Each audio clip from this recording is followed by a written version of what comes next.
thank you all for coming. We're delighted to have you with us, and thank you all who are joining us online. We have about 125 people who are joining us now online, as well as having you all here in the audience, so we're grateful that all of you are joining us.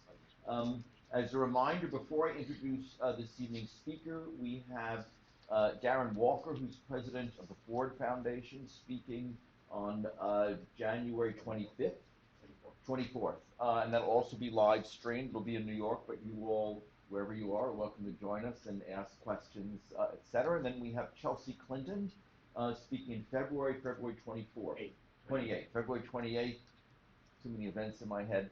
And she's going to be talking with Randy Epstein, who's a member of our board, about the marketing of wellness in America today. So it should be a great talk. And we have other events as well coming up, so please feel free to join us. We have an information session about our program on January 16th. Yeah, sorry. When's the information session? January 16th. January 16th, okay, all right. Anyway, check our website and we'll send you information. This evening, though, we are thrilled to have with us Dr. Danton Char. Dr. Char is an assistant professor of anesthesiology, perioperative and pain medicine in pediatrics at Stanford.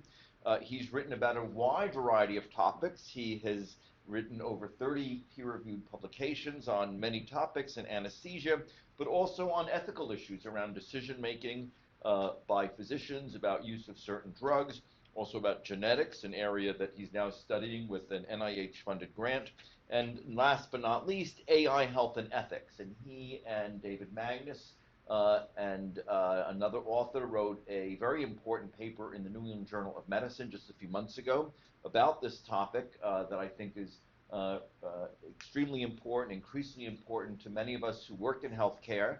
There are a lot of questions that remain unanswered, as he'll tell us about, but please join me in welcoming Dr. Char. Thank you for having me. I have to apologize. I'm on the tail end of a URI, so it's left my voice sounding vaguely like Demi Moore. So if you feel like you're trapped in a 90s rom-com, that's what when Bob asked me to speak about this, I told him I had to approach it a little modestly because I have more questions than I have answers right now. And I think the field of scrutiny of AI for healthcare is still pretty nascent. So I'm hoping there'll be a little discussion at the end of this, and hopefully what I'll do more than give you clear answers is raise some questions and some area for discussion. So I think the best place to start is my own point of entry into even thinking about this. So I'm a pediatric cardiac anesthesiologist. So I take care of children and a growing adult population who have complex congenital cardiac disease. And my research funding is in the implementation of expanded genetic and genomic testing to these kids. And the reason I say that is because that's a related big data field to which AI approaches are beginning to be applied. And so some months back, I guess I can't say because I'm being recorded because it would identify the child. I cared for a child with a complex genetic syndrome that when I was in medical school and when I was in residency, everybody told me was universally fatal within the first year of life. Except this kid was not from the United States. He was from a third world country, and he was an adolescent. So it prompted this idea in my mind. Now, after we did sequencing and stuff, there were questions about variable penetrance and mosaicism, which are all valid questions. But it provoked this idea in my mind of these self-fulfilling prophecies. And I'm not the first person to think about self-fulfilling prophecies in healthcare. People talk about it in the context of things like traumatic brain injury or extreme prematurity, these very critically ill situations where we get a notion of an outcome, of a prognostic outcome, and everybody believes it, and so we begin to augment our actions based on that. But the question was, as people, and I'm at Stanford, so big tech is very invested in us, as people begin to implement these decision support software tools, whether this could be a magnification of such self-fulfilling prophecies. The idea being that we could actually, though we've seen it before in smaller groups, have this in a much larger sense. And so that was the question that began to lead me to the idea of looking at ethical issues with AI. I think broadly, so if you're double parked or the man you just called and you have to go home, hear me for this. My two themes are, there are two elements of how AI seems to be provoking ethical issues. And the first is the idea that whatever you want to call it, whether it's agendas or design intent or what people want the AI to do. AI in itself is all about controlling flows of information, of withdrawing information and to whom you deliver the information. So there's a small element of ethical concern that is this theme of what people want the AI to do when they apply it to a system, what the various values are going to be, and how those values might collide with each other. The larger, which I think may be the more complex and why I'm so hesitant to speak too firmly about this, because I think we don't really understand it, is this notion of the context into which an AI system is applied. And I'll touch on this a little bit later, but I do believe that that's much of what we're seeing with questions about how much do things like social media implement the current political discourse. If the flow of complex civic discourse is going through filtered algorithms, what impact does that have? And to some degree, we may not yet have the anthropologic or sociologic tools to really look at that, because I think people have been quite blindsided. So I had this idea of the self-fulfilling prophecy in healthcare.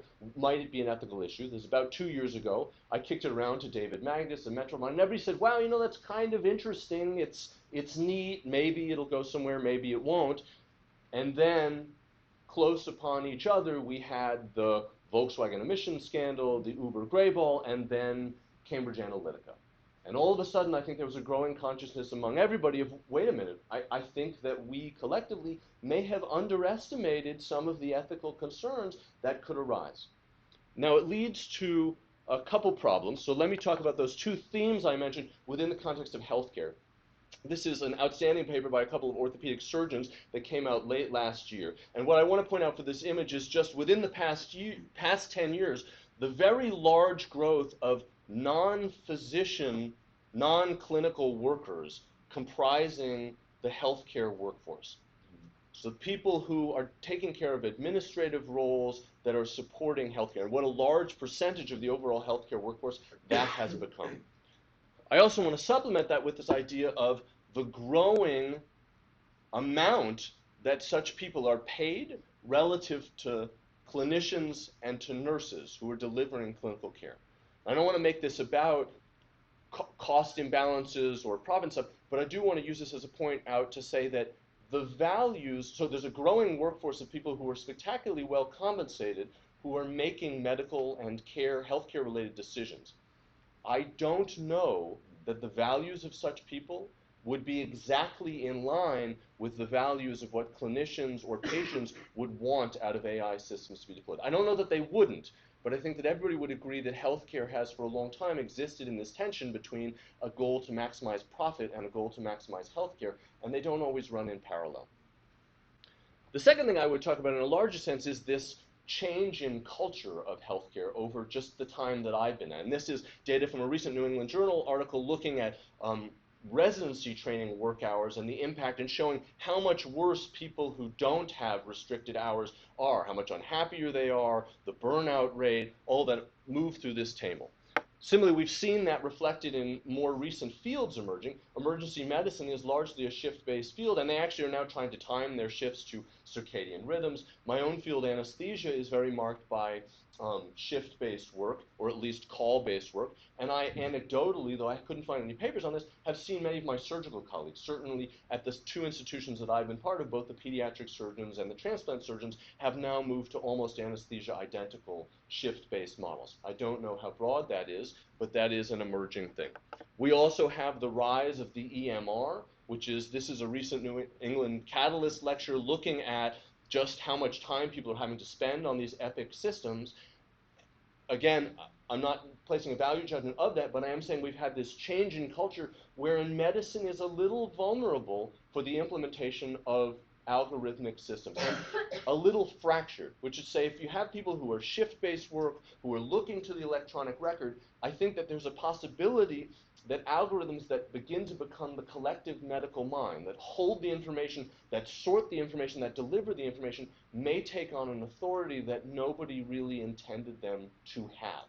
Through no intention of anyone or no fault of anyone, just that begins to be some element of the continuity of care. right? I'm signing out, it's in the record's making clinical recommendations, we're following those. It gets harder with the AMR as more alerts occur to begin to change your care plan from what it's recommending to what you think. It begins to just be a vulnerable context. The caveat, though, is it's very hard to study this stuff. So this is IDEX, which is the first FDA-approved mid of last year autonomous AI system for healthcare.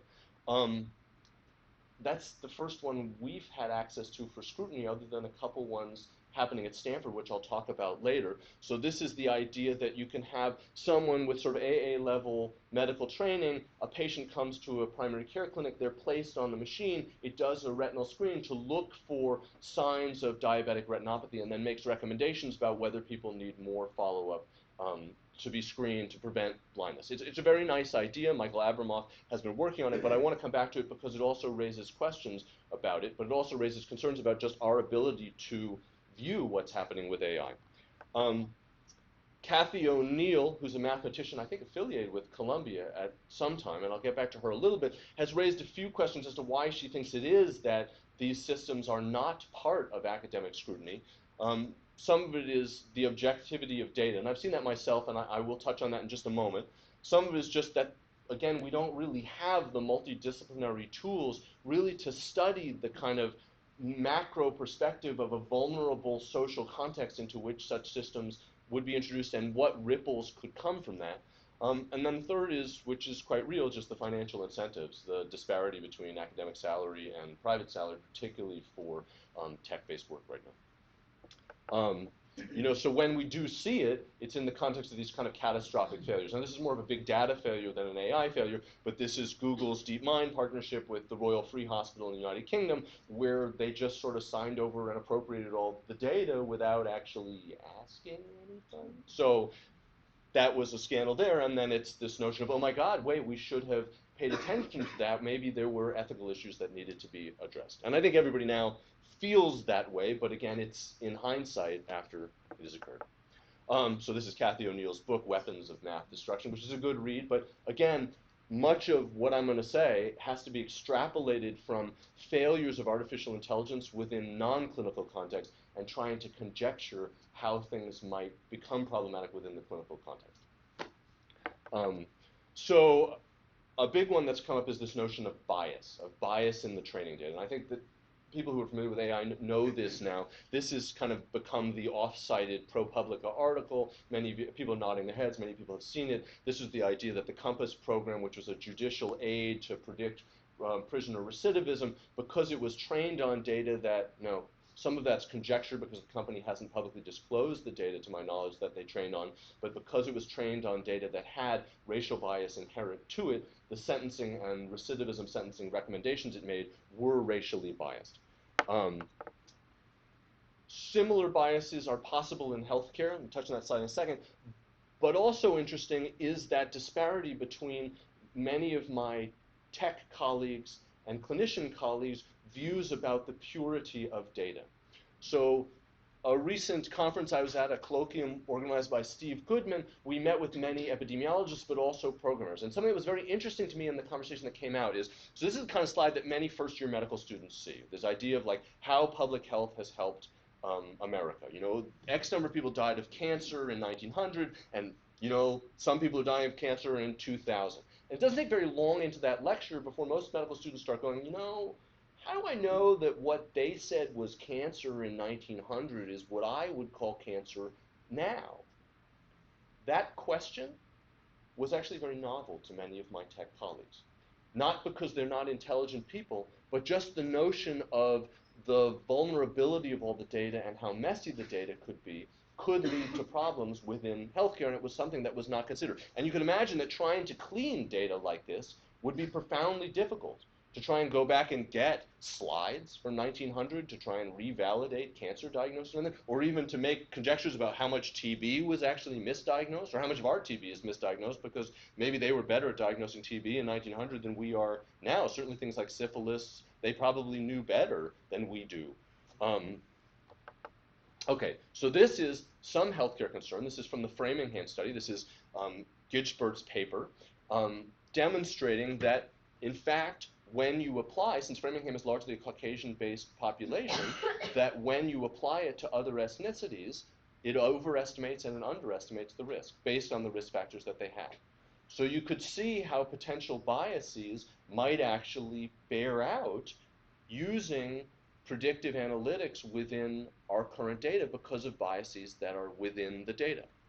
Now, some people have said, well, that's actually an opportunity. There was a paper recently in Annals saying, you know what we could do, and this is a conversation that's ongoing. If we can identify biases, potentially we could correct them in the way that we fix the data or what we write the algorithm to do. Mark Cullen wrote a very good editorial to this, though, addressing some of those concerns. I think that this is a great idea. It's more techno-optimistic than I am. I do have reservations about the ability to code fairness or justice. But beyond that, you're encoding a new bias. And not just the bias you know about, but your unconscious biases as well, which is to say that even something explicit like our mores, our values culturally, and even the ethnicity of our population change over time. So you can imagine that the algorithm that they would write now in 2019 might actually begin to have some drift by 2029 when it's actually being applied, both in terms of what people would really want the algorithm to do, but also the population on whom it would be being applied. Okay. So another issue is this idea of design intent, or that I was talking about before. You know, what do people want the algorithms to do? So this is the Uber gray wall, that classic failure. Some people nodded, some people didn't. The idea that there were regulations, they were trying to move into various markets, Portland, Austin, and so they used the software on the phone to try and identify people who could be potential regulators and interested in policing or fining them. I think it's pretty clear that that's what they were doing. There was no unintended use of it. That's explicitly what they were doing. My colleague Nigam Shah, who wrote the New England Journal piece with me, says this is one of the problems with implementing AI. It's just going to make everything happen bigger. So certainly the concern that people would want to avoid regulation within healthcare context, particularly as more and more funding becomes dependent on compliance with regulations, is a possibility. Yeah. Could you just explain a little more what happened with that? In other words, they're trying the regulators, I mean, policymakers, or just what? So they did a variety of things based on the ride sharing. They, and I'm not an expert on how they did, but a lot of it was they checked the number of times someone was opening and closing it to see how often they were eyeballing it. They located around. Excuse me. Sorry. No, come on. I'm just pontificating. It's fine. Come on. They located around various city and legislative locations. They filtered in credit card number sequences that they felt were affiliated with government agencies and stuff, all in an attempt to identify and alert drivers and even change what was being seen on the software, the screen of people who could potentially be regulators, to try and circumvent local regulation. And the idea to try and muscle into various markets. From a business standpoint, it was a pretty good idea. From an ethics standpoint, it's more questionable. Similarly, this is the so this is from the Paris climate talks, the parodies after the Volkswagen scandal broke. But similarly, the Volkswagen and then Audi and then Porsche, and sort of a scandal of the vehicle makers that were using explicit algorithms to try and circumvent their pollution. Again, when you put enough selective pressure on a context, people are going to try and circumvent the concerns. And I think similar things are possible. Another is this notion of unintended uses. So this is, again, my collaborator Nigam Shah. This is a really good idea he had of the green button, which is to say, we often have clinical care scenarios where we don't really know what the right thing to do is. Randomized controlled trials take a very long time and are difficult to set up. And he thought, wait a minute, as we're getting more and more big data incorporated, more and more healthcare systems are giving us their data, can't we leverage that? Can't you say, push the green button and see what other people might have done to treat the patient like the patient that you have? Particularly if your patient doesn't really qualify for a clear-cut randomized controlled trial, you can pull it in. It's a really good idea. How many times do you have to push the green button before what you start seeing is the iteration of the recommendation, not what people are doing themselves. NIGM's addressing this, but it's an obvious concern and an unintended consequence. So then the system could begin to take on an authority that nobody really intended the system to have. Similarly, this is another thing that he's working on that is a great idea, right? Most Americans would like to die at home or in comfort care. Very few Americans successfully do. These are a series of algorithms that he's building to try and predict 3 to 12-month mortality of patients who come in through the emergency room, as a way of identifying to palliative care who would be good people to approach. They're trying to make it disease agnostic, which is to say that they're using multiple data streams to figure it in, as opposed to a clinician who would say, well, this person's got metastatic X disease or bad heart failure. Excuse me.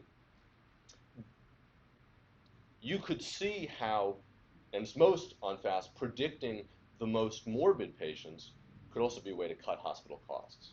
Right, since your last year of life is, by and large, your most healthcare expensive year of life. That wouldn't be an intended use.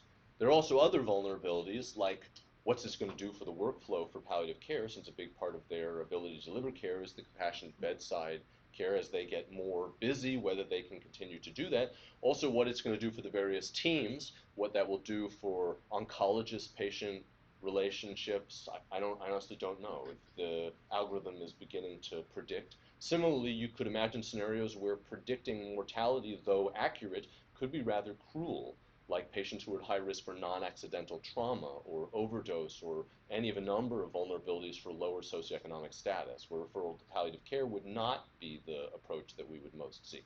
So figuring out how to stream that data to people who would be able to effect the right intervention is, again, a series of ethical challenges. I want to touch about a few things that actually have been implemented. So this is computer-assisted detection of breast cancer. This is, I think, a disturbing failure. So this worked really, really well in the pilot data. It helped clinicians detect breast cancer better. It was rolled out really aggressively among a number of hospitals. And then Fenton et al. Had this really upsetting paper in the New England Journal a few years back demonstrating that, in fact, it was associated. So this is an area under the curve. You know, the closer you get to 1, the better it is. So this had a higher false positive rate and a lower true positive rate. People were getting needless biopsies with the computer-assisted detection. It's not totally clear why that happened, though there are many conjectures, because probably the gold standard that gets used, and I want to touch on this again in a minute, the gold standard that gets used when you're laboratory testing these things isn't really the gold standard that we use in true clinical care, right? You have a number of gestalt markers that probably feed data in ways that we don't even fully appreciate, right? You get a call from the surgeon who says, you know what, that she felt this lesion and it actually felt a little funkier. Could you take a second read? Could you look at, all of this context of care of multiple sources of data, even though it gets billed on one gold standard? There probably is a peri environment that actually filters the way in which we do it. And people talk about pretest probability. This is an even magnification of that. Another one that I think is well known is this electronic reading of the EKGs. So this is a recent article in JACC. Those of you who read EKGs, this is read by the machinist science bradycardia. That's obviously not the case. This is 2-to-1 AV block. You can see the P waves and lead V1. But again, this is 2017. This algorithm is still misreading in the emergency room when people come in. The authors of all of this, Schlapfer, came up with this laminatable plaque that you can put on the EKG of vulnerabilities that they think they have. I think there are a bunch of really good suggestions, but I also call attention to the fact that I don't know how effective the system is if you have to have this as a plaque next to it and look at this before you look at each of the EKGs. And so it suggests a vulnerability of the context in which these things are applied. And I want to touch a little bit on the scalability idea, but briefly it's this idea that you can do it in the test population, but if you expand it to a larger group, it may not pan out as well. Okay, so I'm not an AI scientist, but I think a discussion of ethics also needs to touch on just the most fundamental one, which is whether it does what it's supposed to do. So the accuracy, we were touching a little bit on the benefit. This is from conversations with Michael Abramov, who built the IDEX system before he went testifying before the FDA. I think really, as we're talking about, it's the context in which it gets measured that determines whether the system is accurate. but it differs based on this idealized lab context or whether it's operating in the real world. And I think that both the EKG and the computer-assisted mammography are instances where this has failed when it tried to scale to real-world applications. So when you're validating in the lab, it can in fact look perfect because you're validating it often on the test images or like images. When you move it to the real world, there's a bunch of things, from operator error, from the person plugging you into the IDEX system, having a tremor in their hands, or you don't know, but making it more vulnerable. And so the reference standard that we actually use clinically is probably based on a number of modalities, not just the pure gold standard that got used. So it's also statistically measured on the disease severity, and it's got to reflect the population. This is the Framingham challenge. It's got to reflect the population on which you use it. If it's built on one group, but then you apply it in another group, that's problematic. And it's particularly problematic for my area of genomics, where we have a number of ethnic, racial, and cultural groups that really have not been sequenced all that much, and we don't really know.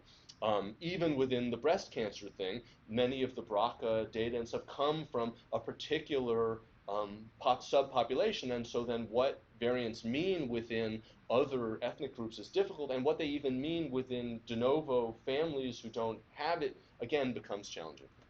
So clinical validation, from an ethics standpoint, will need to involve showing that the systems can scale without losing their sensitivity, specificity, and accuracy. I want to talk a little about transparency, or at least explainability to clinicians. This is looking at this notion of adversarial examples to AI systems. You guys know about that? Little head nodding, maybe. So this is the idea that certain interference on an image that looks identical to the human eye can actually have these catastrophic failures with these complex neural network systems. So one of the ways that designers can approach the AI systems are through these neural networks. And what's challenging about that is we routinely use imaging in healthcare now that we don't understand. I can't take apart an MRI scanner and put it back together. But there is someone who can explain to me how you take apart an MRI scanner, how you put it together, and how it gets the images that I see.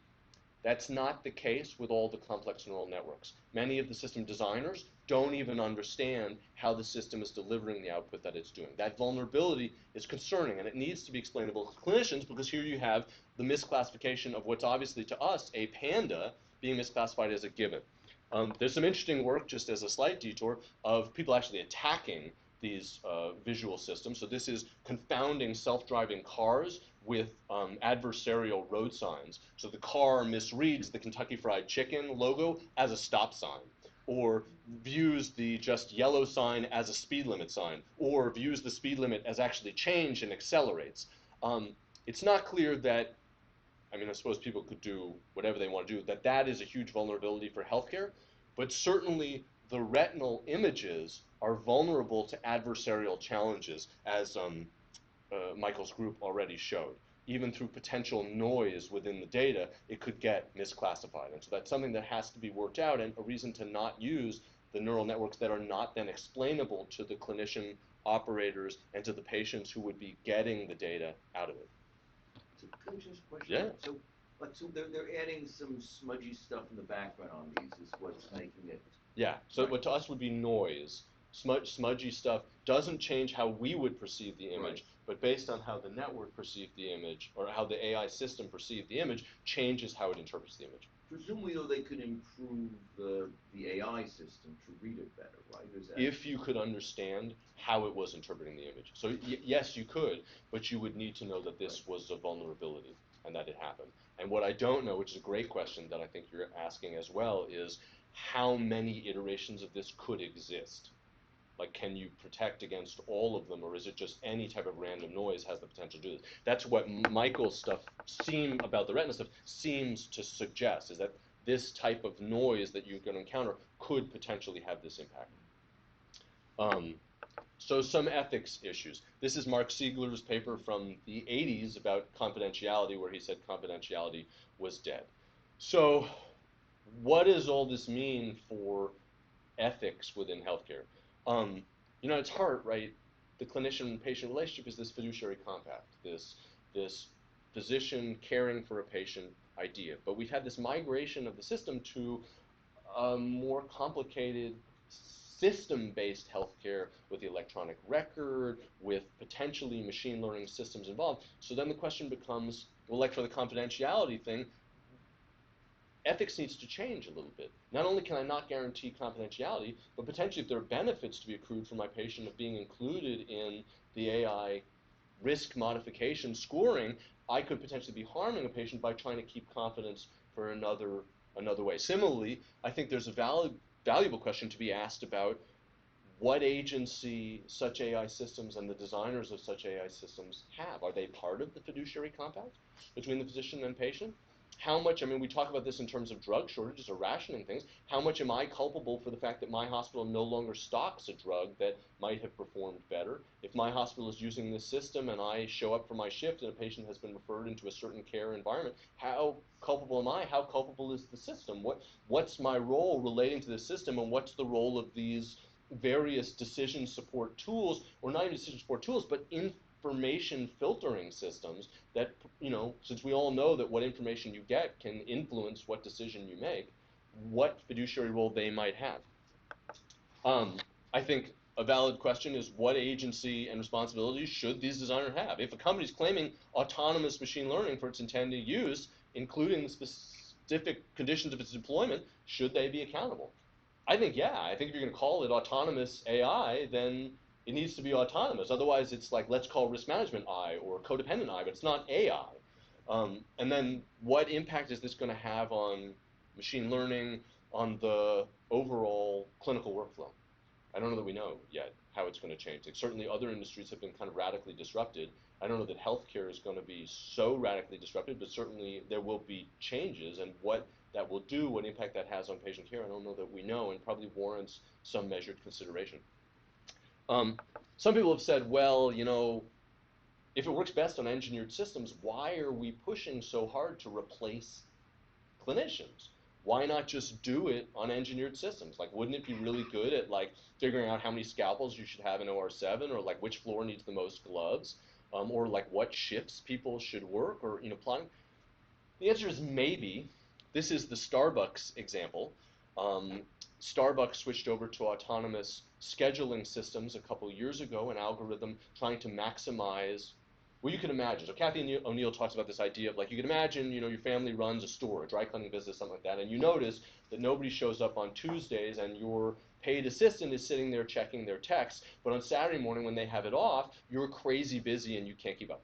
So you think, well, why don't we give them Tuesday morning off and bring them in on Saturday? That would be a better business model and it would help us out.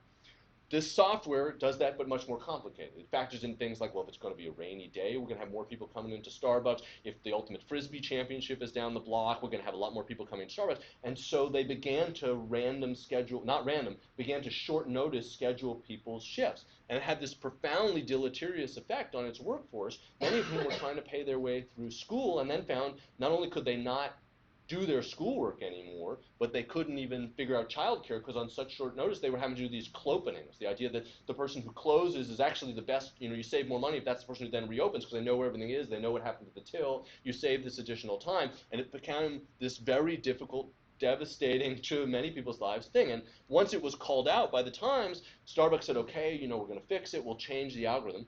It's not clear whether they did, but by then the cultural vulnerability had already been established. Managers' incentives were based on saving labor costs, and so even they, if they knew it could be a little harmful, were still strongly incentivized to try and get people to, we're not critiquing Starbucks, but again, whether it would be better on an orchestrated system, I don't know. All right, that's it. That's my speech.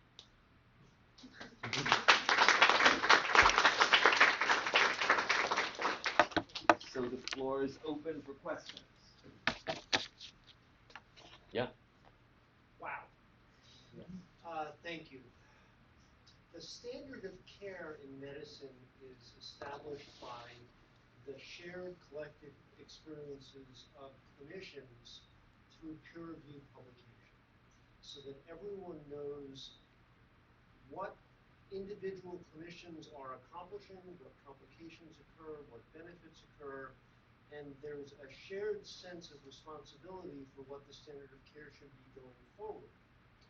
using any clinical tool doesn't change that clinical ethical responsibility of the community of clinicians, except when you let computers start making clinical decisions.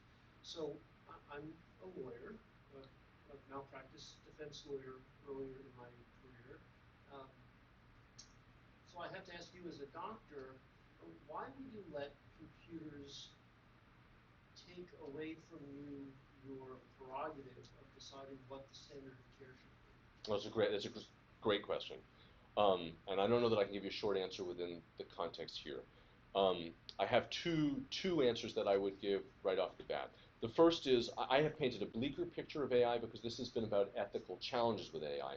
I didn't talk about the fact that we're moving towards big data, fields like genomics, fields like just the capture of information that we have, that many people feel promises an ability to revolutionize or personalize medicine. But the ability to deliver that is not possible without more complex statistical modeling tools, of which machine learning and AI are a continued extension. So the ability to read through and sift these tremendous amounts of data and often pair them together. There's a guy at Stanford, Russ Altman, a colleague of mine, who likes to say that right now, even if we had the genome of every single person who's ever lived, we couldn't calculate out non-Mendelian inheritance patterns to p-values of less than 0.05. So we're going to need some very complex statistical tools to try and figure out, because probably for like the genome, we're looking at a three-dimensional problem in two dimensions or one dimension, because probably what it is complex dynamic folding that we're like trying to guess from the outside looking at associations. And so we need these tools. So that's part of it. The other is there are scholars, of which John Ioannidis is probably the most prominent, who talks about the tremendous positive bias in publication, and the fact that even studies that look like rigorously done, when they try and redo them, oftentimes they don't get the similar positive result. So though the collective medical mind is based on people's attempts to do what they think is best at the time, there is vulnerability in that data. And so the people who are doing complex epidemiology, data science, are saying, wait a minute, we might be able to do better, because you guys aren't getting it right. The randomized controlled trials take a long time, and there are many areas of medicine, my own included, we can't really do a randomized controlled trial, because for like either the anesthetics or the surgeries we're doing on children with complex cardiac disease, if you get the full number of patients you would need to do such a trial, by year 10, we're not doing anything the same way we were doing in year 1. And so it's not really a fair comparison. Does that answer? I would argue that you need to insist, as a matter of professional ethical responsibility, that you see what the seed data is to tease out those biases. And if the promoters of the technology say, oh no, that's proprietary, you have an ethical obligation to say, well, then come back when it's not. Yeah, no, I think that's right. I think you're absolutely right. And I think we probably also have an ethical obligation to begin to learn how to understand this. So the next generation of doctors probably needs to understand machine learning and statistical computation. Not in some complex way, but in the way that I can say something like a p-value or talk about tests and have people have some notion of what it is I'm talking about. Yeah, no, those are very good points, and I don't have full answers for you. Nor do I.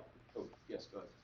Where will the risk flow? So as more of these systems pop up, is it going to fall on you get it?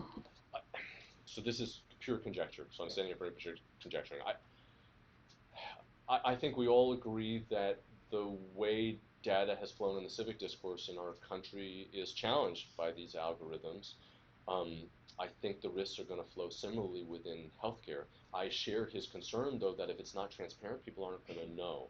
My biggest concern, obviously, is the vulnerability of the shift work, assuming a data output. One of the things that's so difficult about this Starbucks example, or there was another thing where they were doing teacher evaluation-based software, the data on which these things are based can be kind of tenuous. But once you have a number associated to it, people accept that, and you wind up having to get a much greater burden of proof to disprove it than people did to often generate it. And that's just a phenomenon. I think that's probably going to be the biggest problem that we run into. Yeah.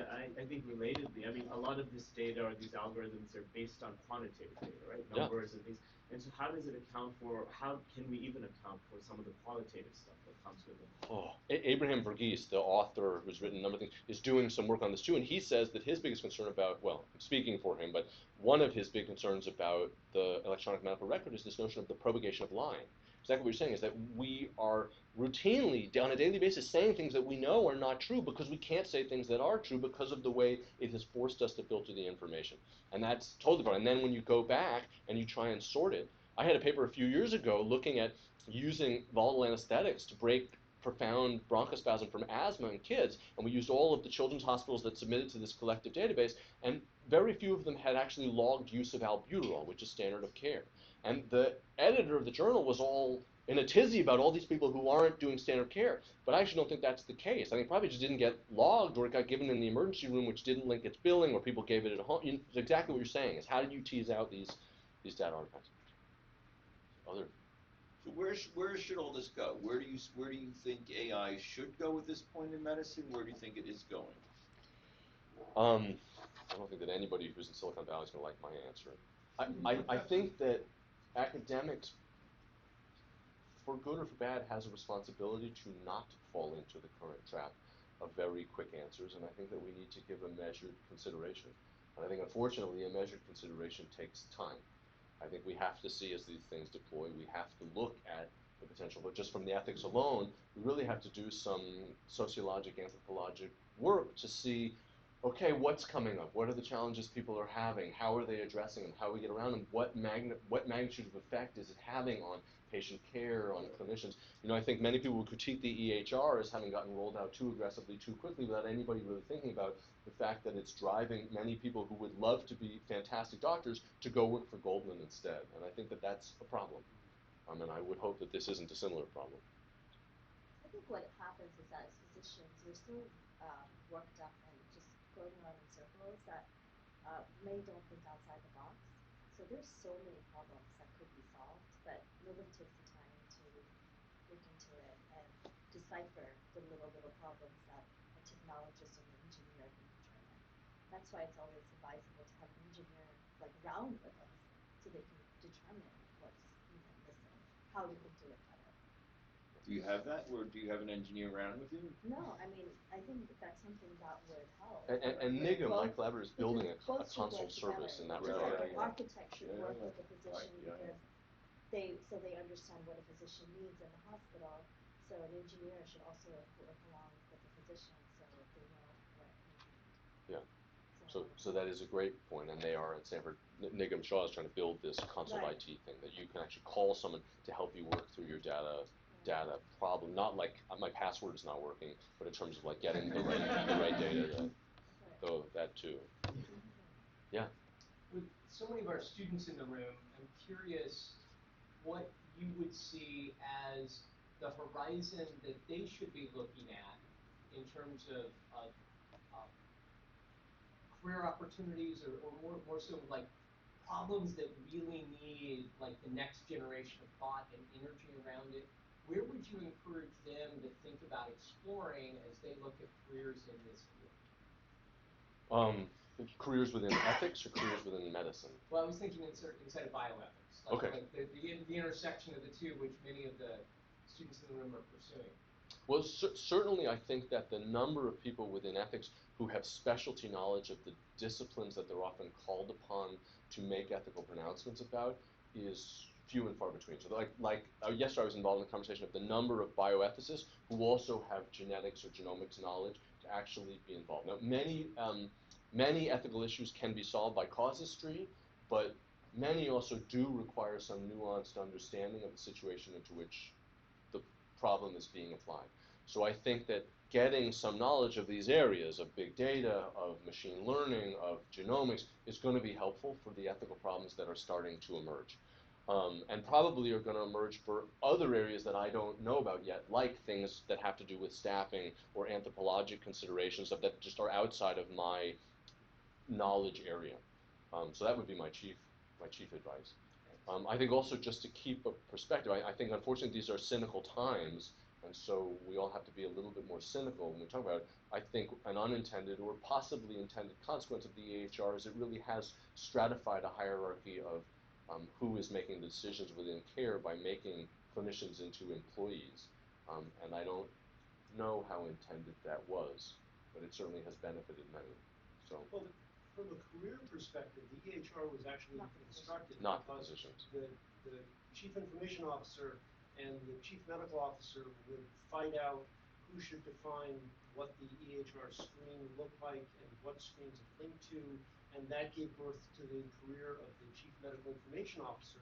I think what you've described suggests that you need the same clinician trained to understand how you test the system to make sure pandas are not being diagnosed as whatever that other gibbons. Yeah, which gibbons. I never heard of the gibbons. I'm sorry. But yeah, Now you have. See, I that's taught the you something clear- in this. that's the That was not a given. Right. I'll take your word for it. But it sounds like also that this is, AI is so ubiquitous in what we do, from driving cars to probably, the air conditioning in this room to other things we're not aware of, that in answer to JD's question, students, some may go into medicine, some may go into public health, some may go work for an IRB, but AI is involved and going to be involved in all these systems and will always be raising important questions to think through, not just take the answer the algorithm gives as the answer, the truth, the whole truth, nothing but the truth. But I also think we just have to be aware of the vulnerability of the context to which is applied. And I think this speaks to the cynicism of, what you're talking about is this notion of... It's really frustrating. I mean, it's before we get into the AI with diagnosing a problem, like medical problem, we need to figure out how to solve the problem of redundancy of work that we do as clinicians.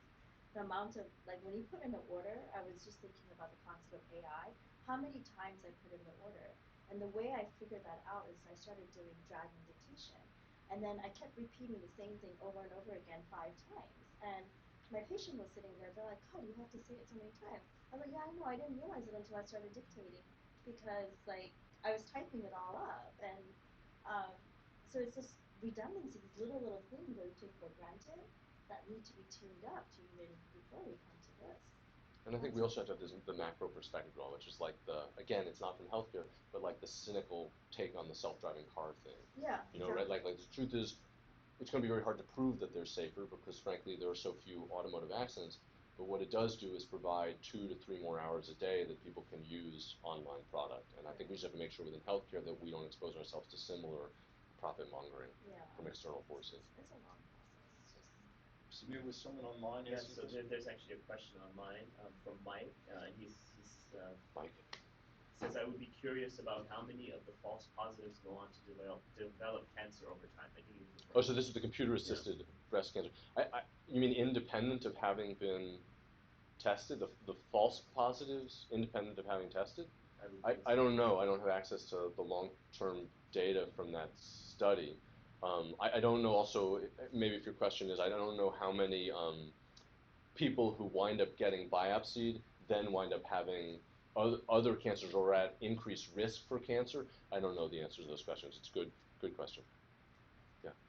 Yeah, I mean, you haven't addressed, great talk, by the way. Thank you. Very thought-provoking. But what about teaching AI EQ? I mean, when you deliver healthcare, there are so many nuances involved in delivering appropriate healthcare and tailoring it to the patient and patient expectations, which differ wildly. 3 treatments that you can use for one patient, although they may work, may not be appropriate for another patient with very similar or the same diagnosis. And I'm not sure how you inject that kind of nuance into your AI. It's a great question. I don't think the next generation of AI is going to have it, but it may be further down. I think the people who would paint a rosy picture of it, I think the ideal is the goal is actually to get it in the background so that the clinician-patient dynamic would be what is preeminent, and that everything else could be taken care of. But again, I don't know how that answers the question because however comforting someone is at your bedside, if they're getting the wrong information filtered to them, having your disease worsen isn't that comforting. So. Yeah. Do you have examples where AI is working well with medical care? Where it's working well with medical care. Well, I think one of the things that's difficult is the lack of transparency and the lack of openness. That's why I was pointing out that IDEX is the first FDA-approved one that we know about. I actually think that Michael's company is a good idea. I mean, I think there are a number of people who are beginning to have early-stage diabetic retinopathy, and it would be nice to be able to have access to screening. He's very upfront about carrying liability for his company if it misdiagnoses, and feels very strongly that the FDA is not doing enough scrutiny for the AI systems as they move forward. I think that if we can get in at the ground level and just raise these questions from bioethics and can partner with the AI systems, we can make good systems. Because I don't think that people are, there are going to be a few small number of bad actors. Right? The bulk of people probably want to do right by the situation into which they're introducing the AI. I think that NIGM's predictive modeling for palliative care is a great idea. We just have to make sure it doesn't get hijacked for unintended uses or unintended consequences. Because the truth is, if I could die at home, I would prefer that. And if it alerts people to get them talking about that with me, that would be a good thing. I've heard that like AI has been very effective in reading X-rays and in looking at dermatologic lesions. So that's why I was bringing up the computer-assisted diagnostic thing. So maybe. It has been within the laboratory close data context. How well it works when it's broadly scaled, I don't know is yet known. And I think that that's a challenge. And also addressing the interrelatability between multiple systems that are developed. Oh. So Epic doesn't play well with that, as you know. So, roll that out on a big scale, right. And you see the problems, right? Yeah, this is like the possessiveness of genomic information, that all these, like Harvard wants to own your genome, so you always come back to Harvard. Stanford's the same. You come back home when you need it. Yeah, I don't know the answer to that. That's a challenge. So you opened with this kind of example about Cambridge Analytica and a couple of these other examples of kind of these runaway success stories with Facebook, etc., where people kind of went after these things because they liked them. There was some innate aspect of growth in them. How do you slow this down? I mean, I think we've talked a lot about how there's benefits to this. People get access to information, can do things quicker. We need to publicize data. But how do you slow down the introduction of these systems into kind of the clinical setting? Well, so that's a great question. Regulation has some effect, but not a profound effect. I think part of the opening talk, what I was trying to talk about, just the changing dynamics of who is comprising the decision-making apparatus for healthcare, is in fact that a non-research scrutiny, profit-driven element is a much bigger part of it. I think the best harm reduction I would propose is what I'm pitching, this idea of us embedding and getting our voices heard and getting involved with the people who are designing these systems so that they try and build systems in accord. I think all of us are capable, no matter how well-intentioned even in ethics, of being a little naive about what these things can do, so keeping our eyes open and circling back and making sure that these get randomized controlled trials, ultimately, that look at them. And also not over-apply. I mean, I think there's got to be a realistic component, right? You can't rush to Isaac Asimov level AI right out the gate. I think that a few deployments that actually help, that make some sense, that we can correct for, is probably a good place to start. I think if NIGM can continue to work on the green button and make clear what the caveats are and where that data stream is going, that's a good start of some sort of algorithmic system that could help someone at bedside, with them recognizing how vulnerable that setup could be. And that would be a way to move forward. I also think FDA is obviously very interested. Regulation is not my area of expertise. That would be somebody like Aaron Kesselheim at Harvard, but regulation is clearly interested in figuring out how to best scrutinize AI. And I think people are growing awareness of the ethical fallout that could occur from it, and that's a good thing. But there's the tongue depressor equivalent of AI, which is stratification, right? Which we didn't even think about. But they're deep in AI, and it gets really good really fast, and presumably is helpful even in systems like Epic and transcription. So if the FDA would update their software as medical device regulation, I think on Tuesday, right? Would you look to them or trust them to set tiers of risk management for different applications of AI? Yeah, I mean, this is a great question. Again, it's getting a little bit out of my knowledge wheelhouse. Certainly this notion of building on already approved devices is probably not going to work as well, and I think there's a growing awareness that that's probably not appropriate for AI systems. That just because someone invented an AI, just because IDEX got approved, doesn't mean you can do a completely different application, different area, because it's also AI, as opposed to like artificial hips that can be made out of new materials and stuff like that. I mean, we're going to have to figure out who else it is that we can trust. What's so challenging is these things require a macro perspective in a way that we haven't looked at. At least, I don't know that's true for healthcare. I think it will probably be, but it certainly seems to be true for the deployment of algorithmic information filtration systems within larger society. And how to begin to build the academic scrutiny to look at such big data is going to be challenging. We're going to have to work on those tools. But I don't have a great answer for you. Yeah. How did you as a physician become involved with and interested in AI?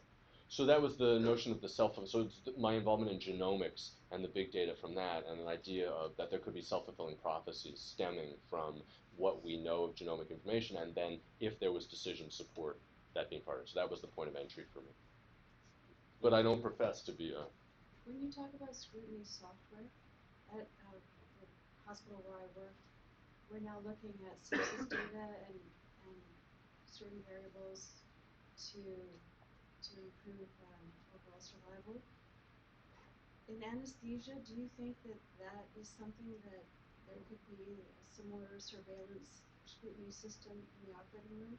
You mean like for risk assessment stuff? For implementation of anesthesia, you prescribe this much medication, you prescribe this dose, and so already in a clinical area in the hospital, there's an external technological system looking at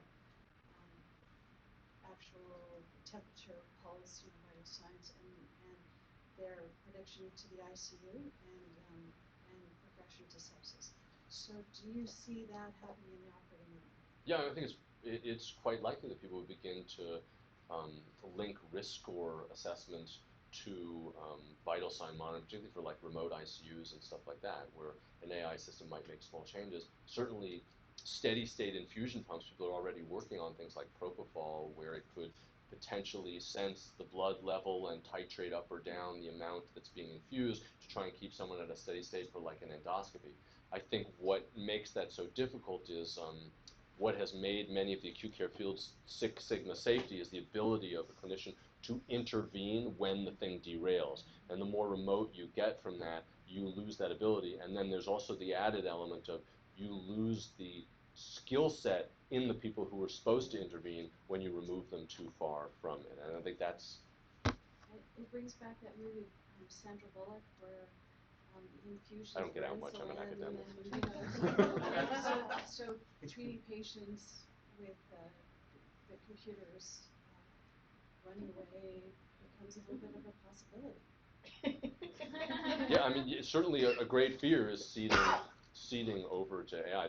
This begins to get more into like Elon Musk's concerns about when AI begins to make things. Though I do think that at his heart, what he has is concerns about deploying these systems in vulnerable contexts.